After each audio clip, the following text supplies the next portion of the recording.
Бытует мнение, чтобы стать хорошим спортсменом, нужно целиком и полностью посвятить себя спорту. Однако учащиеся Назрановского колледжа электроники и социологии с этим не согласны. Днем формулы по физике, а вечером отжимания на турнике и брусьях. Именно для таких ребят и придуман стритлифтинг. Вся прелесть этого вида спорта в том, что для занятий не нужно ничего, кроме желания. Ведь название стритлифтинг в прямом смысле обозначает уличное подтягивание. 90 градусов, полностью выключение состава.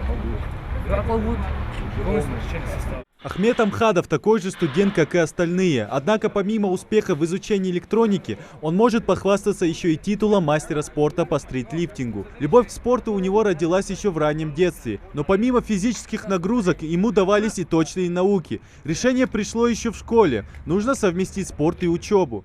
Я участвовал на отборочном турнире у нас, СКФО, занял первое место. Там на турнире я участвовал в номинации «Силовое двоеборье», также подтягивание с весом 24 килограмма, многоповторка, и отжимание на брусья с весом 48 килограмм. Задача была выполнить мастер спорта международного класса. К сожалению, я не смог его выполнить, не хватило 2,5 килограмма. Но это из-за того, что я не смог попасть в свою весовую категорию, и пришлось много веса сбрасывать.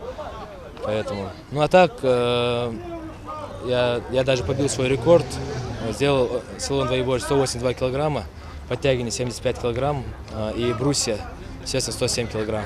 Сегодня Ахмед решил собрать учащихся на так называемый турнир по стритлифтингу. 27 человек пришли посостязаться между собой и просто весело провести время. Мастер спорта сегодня в роли судьи. Неудивительно, ведь Ахмед профессионал и титул чемпиона России тому подтверждение. Первое испытание – подтягивание на турнике. Ребята показывают отличную подготовку, с легкостью поднимаясь над перекладиной, минуя отметку 10 за несколько минут.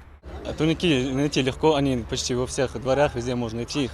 И так я их полюбил, начал заниматься. Я узнал, что у нас конкурс, я сразу захотел участвовать. Вряд ли побежу, тут есть люди, которые лучше меня занимаются на турниках. Участники идут плюс-минус наравне, тем и цене победа. После последнего подтягивания, отдышавшись, участники переходят к отжиманиям на брусьях. Дополнительная сложность в том, что руки уже устали, а мышцы забиты. Однако ребят сложности только мотивируют. Такой импровизационный турнир помогает ребятам посоревноваться в рамках здоровой конкуренции. Спустя несколько сотен повторений турнир потихоньку близится к концу. Победителей наградят грамотами, а почет среди сверстников призерам обеспечен на долгое время. Идрис Ижиев, Адам Далагов, Новости 24.